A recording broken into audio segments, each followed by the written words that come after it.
গাজীপুরের জয়দেবপুর থানা এলাকায় রান্নার সময় গ্যাস সিলিন্ডার বিস্ফোরণে শিশুসহ ৫ জন দগ্ধ হয়েছেন। তাদেরকে জাতীয় বার্ন এবং প্লাস্টিক সার্জারি ইনস্টিটিউটে ভর্তি করা হয়েছে। রোববার রাতে জাতীয় বার্ন ইনস্টিটিউটের পরিচালক এই তথ্য নিশ্চিত করেন। জানান, দগ্ধ পারভিন তাসলিমা এবং সীমার বয়স ৩০-এর উপরে। এছাড়া ১০ বছর বয়সী তানজিলা আর ১.৫ বছরের আয়ানও দগ্ধ হয়েছে। শিশুটি বাদে সবার দেহের প্রায় ৮০% পুড়ে গেছে। দগ্ধদের স্বজনরা জানান, রোববার সন্ধ্যা ৭টার দিকে বাসন থানার মুগরখাল এলাকার একটি বাসায় এই ঘটনা ঘটে। পারভিন সন্ধ্যায় রান্না করার সময় গ্যাস সিলিন্ডারের লিকেজ থেকে হঠাৎই বিস্ফোরণ ঘটে। দগ্ধ অবস্থায় প্রথমে তাদের সদর হাসপাতালে নেওয়া হয়, সেখান থেকে আনা হয় ঢাকায়।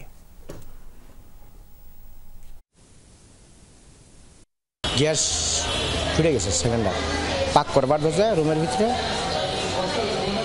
মানে আগুন ধরে ফুটে গেছে।